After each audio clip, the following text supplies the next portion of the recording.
आज से वन महोत्सव का आयोजन कराएगी योगी सरकार। प्रतियोगिताओं के जरिए युवाओं को पौधारोपण के लिए किया जाएगा जागरूक।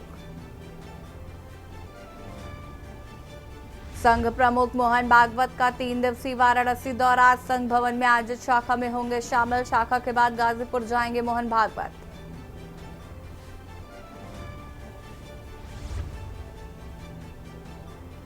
आज से यूपी में 3 नए क्रिमिनल लॉ लागू। सिम कार्ड, पोर्टेबिलिटी और बैंक के नियमों में होंगे बदलाव।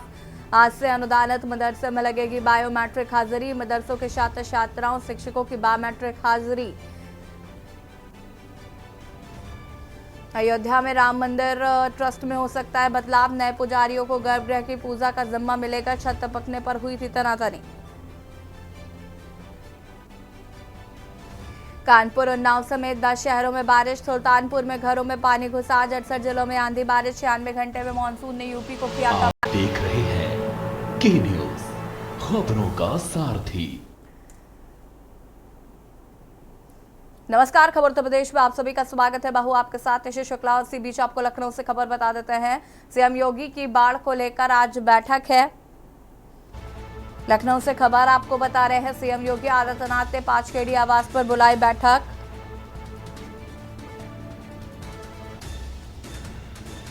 बाढ़ को लेकर ये बैठक बुलाई गई है।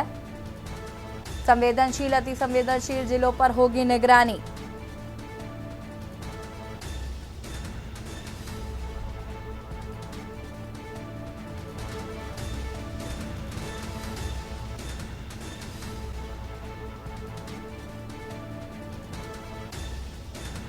सिंचाई विभाग और एनडीआरएफ अधिकारियों संग करेंगे बैठक।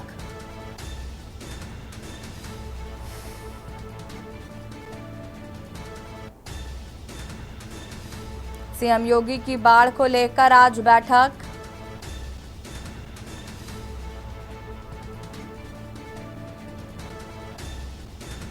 सिंचाई विभाग और एनडीआरएफ अधिकारियों के संग करेंगे बैठक।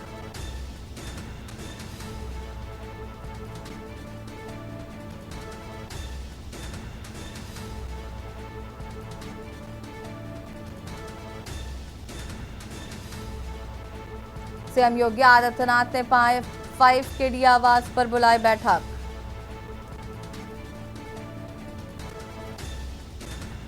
सिंचाई विभाग और एनडीआरएफ अधिकारियों के साथ करेंगे बैठक। संवेदनशील, अति संवेदनशील जिलों की होगी निगरानी।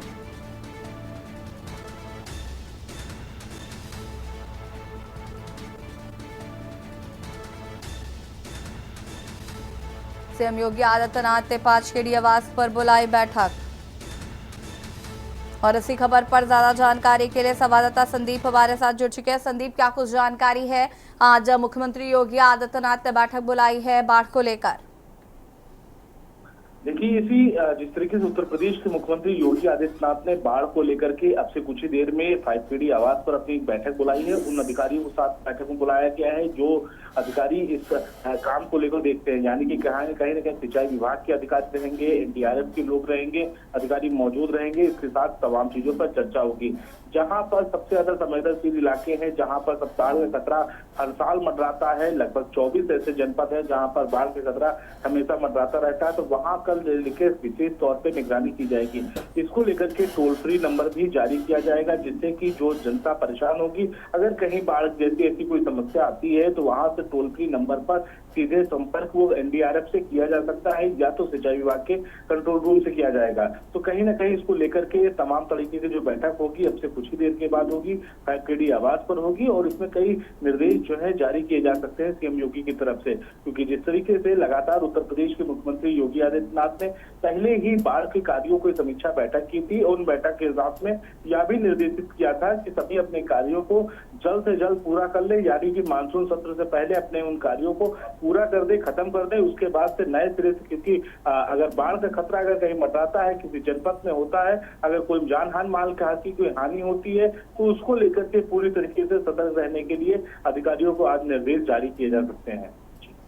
बिल्कुल संदीप, शुक्रिया आपका हमारे साथ जुड़ने के लिए और बने रहिएगा हमारे साथ, और भी अपडेट आपसे लेते रहेंगे। संवेदनशील, अति संवेदनशील जिलों पर आपको बता दें कि निगरानी की जाएगी। सीएम योगी आदित्यनाथ ने बाढ़ को लेकर आज बैठक बुलाई है।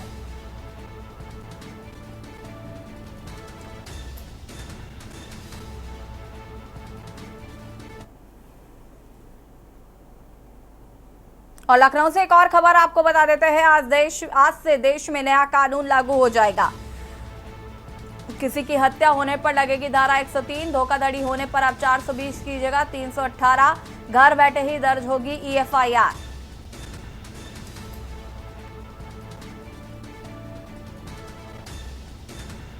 घर बैठे ही दर्ज होगी EFIR।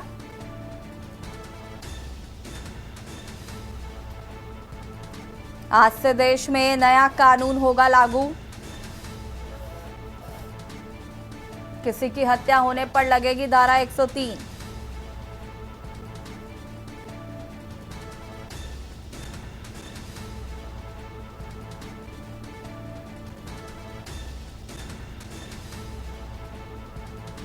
आज से देश में नया कानून लागू हो जाएगा।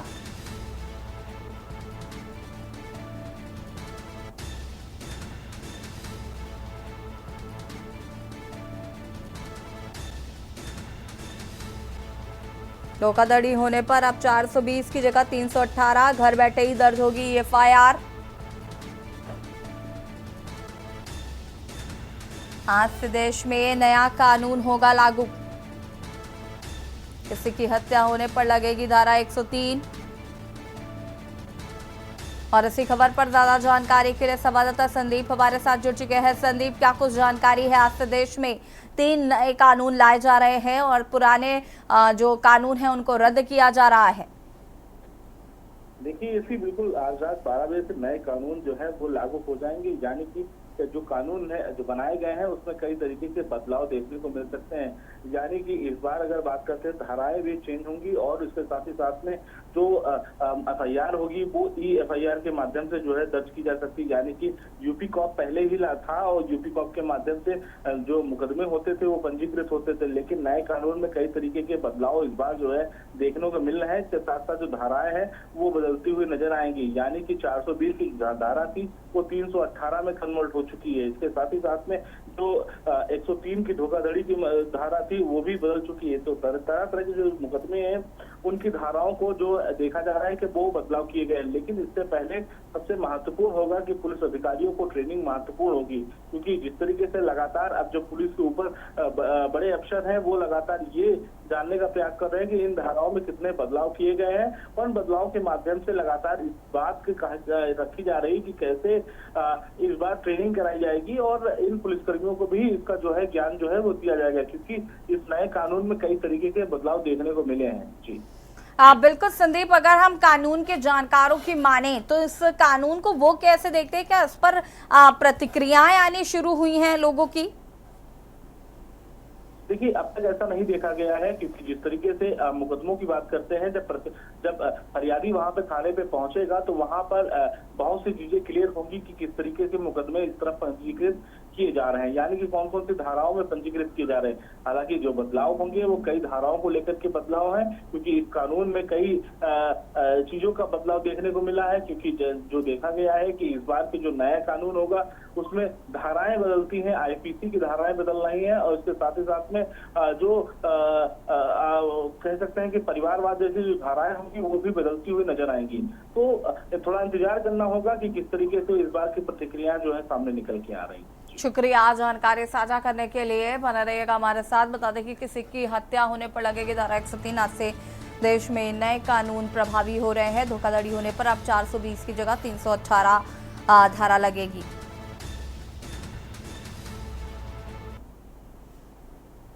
लखनऊ से खबर आपको बता देते हैं, जहां पर प्रदेश में आज से शुरू होगा वन महोत्सव। महोत्सव में लोगों को किया जाएगा जागरूक। पौधारोपण के प्रति लोगों को जागरूक किया जाएगा। सीएम योगी ने प्रदेशवासियों से 1 या 3 पौधे लगाने की अपील की है। फलदार पौधे अवश्य लगाने और उनके संरक्षण की अपील की है। वन महोत्सव में इस वर्ष 35 करोड़ पौधे लगाएगी राज्य सरकार। इसके लिए विभागों और मंडलों को निर्देशित किया गया है। सर्वाधिक 4 करोड़ पौधारोपण का लक्ष्य लखनऊ मंडल को मिला है। महोत्सव में विरासत वृक्ष वाटिका की स्थापना पर होगा फोकस।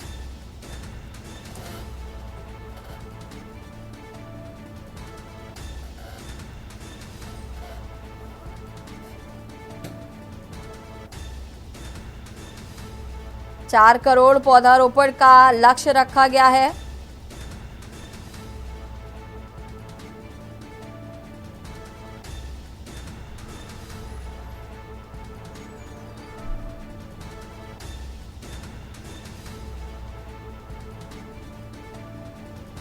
फलदार वृक्ष लगाए जाएंगे, साथ ही साथ उनके संरक्षण की भी जिम्मेदारी ली जाएगी। अधिकारियों को नोटिस निर्देशित किया गया है। और इसी खबर पर ज्यादा जानकारी के लिए संदीप लगातार हमारे साथ बने हुए हैं। संदीप, अगर हम बात करें तो वन महोत्सव मनाया जाएगा यूपी में और उसकी तैयारियां जोरों शोरों पर हैं। किस तरीके से पौधे लगाने हैं और उनको संरक्षण करना है, इसके लिए निर्देशित किया गया है। अगर हम प्रधानमंत्री के मन की बात करें तो उन्होंने भी वहां पर पौधे लगाने के लिए आह्वान किया था।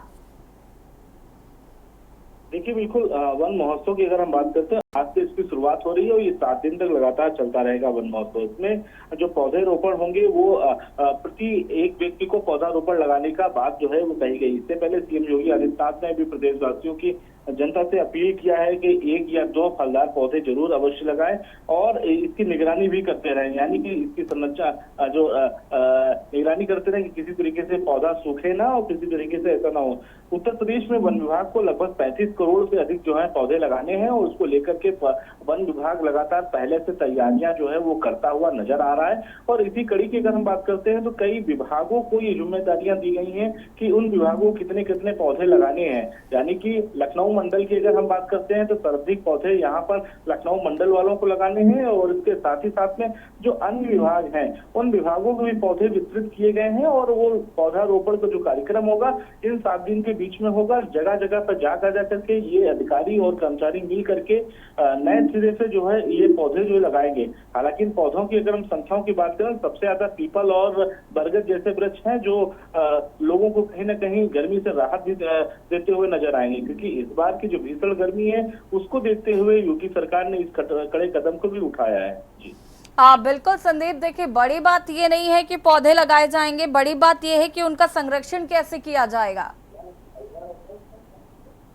बिल्कुल, देखिए जिस तरीके से इन पौधों की लगाने की जो बात कही गई है, विभाग को जिम्मेदारियां दी गई हैं, वजह साफ है कि जिस तरीके से ये पौधे लगाए जाएंगे, इन पौधे लगाने के बाद से इसका संरक्षण करना बहुत महत्वपूर्ण होता है, क्योंकि ये जो पूरी प्रक्रिया होती है इसमें देखा जाता है कि अधिकतर या तो जानवर जो है वो पौधे को खा जाते हैं या तो फिर पानी न मिलने की वजह से, किसी प्रकार से कोई कमी होने की वजह से इन पौधों में जो है दिक्कतें सामना करना पड़ता है, जिसके बाद से पौधे जो है खराब हो जाते हैं। तो महत्वपूर्ण होता है इसकी संरक्षण करना, कैसे इसको जीवित रखना है और इस वृक्ष को कैसे इस बार आगे पनपना है। जी शुक्रिया जानकारी साझा करने के लिए।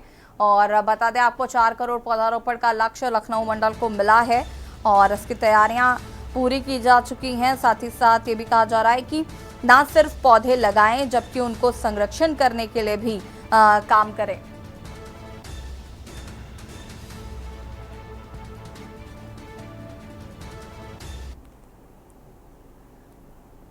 3 दिवसीय वाराणसी दौरे पर संघ प्रमुख मोहन भागवत सगरा स्थित संघ भवन में आज करेंगे रात्रि विश्राम। आज संघ भवन में आयोजित शाखा में होंगे शामिल। शाखा के बाद गाजीपुर जाएंगे मोहन भागवत।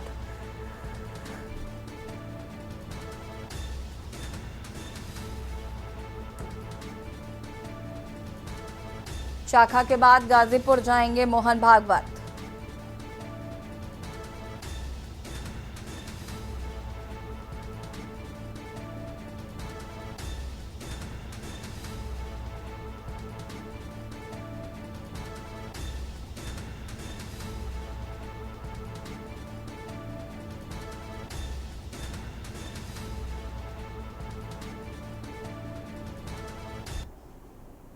लखनऊ से खबर, जहां पर आज से अनुदानित मदरसे में लगेगी बायोमेट्रिक हाजिरी। सभी अनुदानित मदरसों में बायोमेट्रिक हाजिरी लगेगी। मदरसों के छात्र छात्राओं शिक्षकों की बायोमेट्रिक हाजिरी होगी।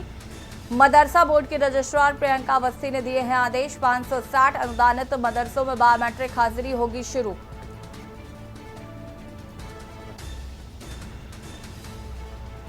मदरसा बोर्ड की रजिस्ट्रार प्रियंका अवस्थी ने दिया आदेश। और इसी खबर पर ज्यादा जानकारी के लिए संवाददाता संदीप हमारे साथ जुड़ चुके हैं। संदीप, क्या कुछ जानकारी है? आज से बायोमेट्रिक का इस्तेमाल किया जाएगा मदरसों में।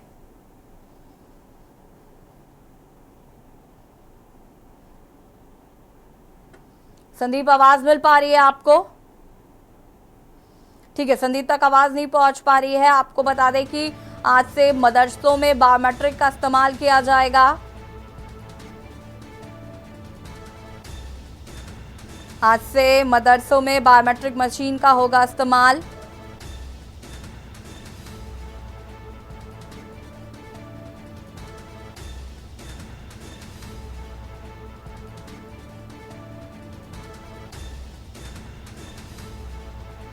सभी अनुदानित मदरसों में बायोमेट्रिक का होगा इस्तेमाल। मदरसों के छात्र छात्राओं शिक्षकों की बायोमेट्रिक हाजिरी।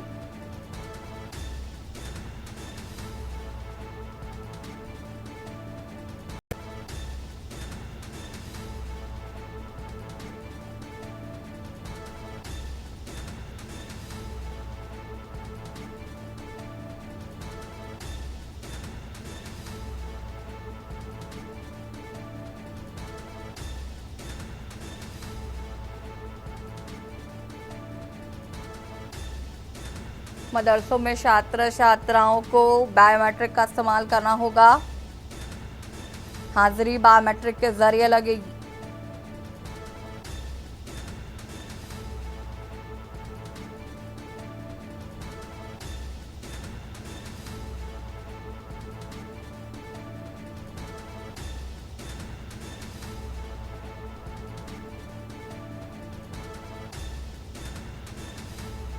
पाँच सौ 60 अनुदानित मदरसों में बायोमेट्रिक हाजिरी होगी।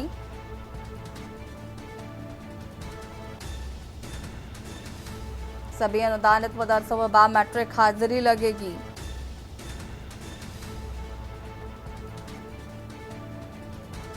और इसी खबर पर ज्यादा जानकारी के साथ संवाददाता संदीप हमारे साथ जुड़ चुके हैं। संदीप, क्या कुछ जानकारी है? अब बायोमेट्रिक हाजिरी होगी मदरसों में। देखिए, बिल्कुल नए सत्र से जो शुरुआत होगी वो बायोमेट्रिक हाजिरी के माध्यम से होगी। माना जाता है कि जिस तरीके से छात्र जो है इन मदरसों को नहीं पहुंच पाते थे पढ़ने के लेकर के, और इसमें कहीं ना कहीं जो हाजिरी होती थी वो ऑफलाइन लगती थी, यानी कि हैंड से लगती थी।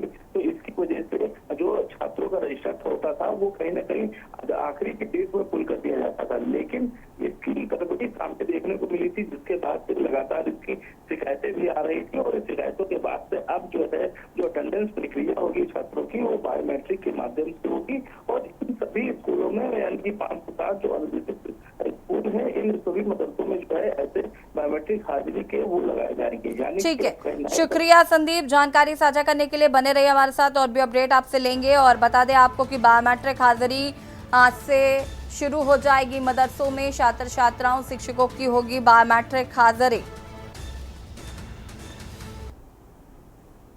लखनऊ से खबर आपको बता देते हैं, जहां पर यूपी शिक्षा विभाग में बड़े पैमाने पर हुए तबादले। उप निदेशक संयुक्त निदेशक स्तर पर अफसरों के तबादले किए गए हैं। 22 DIOS का हुआ है तबादला। महेंद्र देव को माध्यमिक शिक्षा निदेशक का फुल चार्ज सौंपा गया है।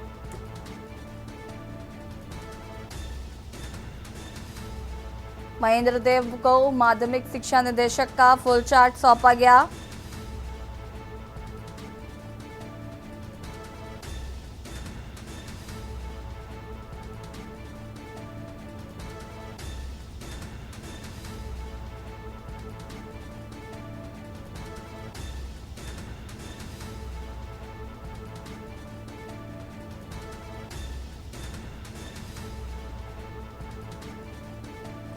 और इसी खबर पर ज्यादा जानकारी के लिए संदीप हमारे साथ जुड़ चुके हैं। संदीप, क्या कुछ जानकारी है?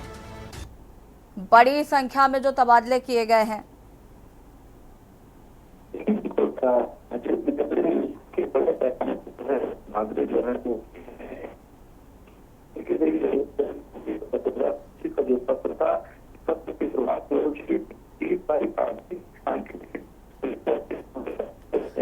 संदीप, आवाज ठीक तरीके से नहीं आ पा रही है, आपको फिर से संपर्क करने की कोशिश करते हैं। शुक्रिया जानकारी साझा करने के लिए। और बता दें आपको कि भारी संख्या में यहाँ पर तबादले किए गए हैं।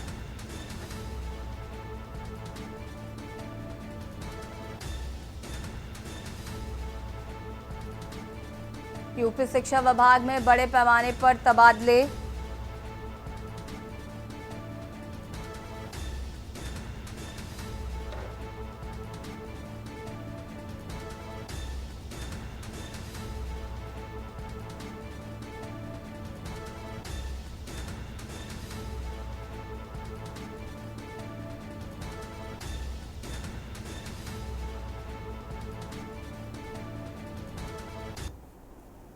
और बटन में इतना ही। देखते रहिए के न्यूज इंडिया। नमस्कार। आप देख रहे हैं के न्यूज, खबरों का सारथी।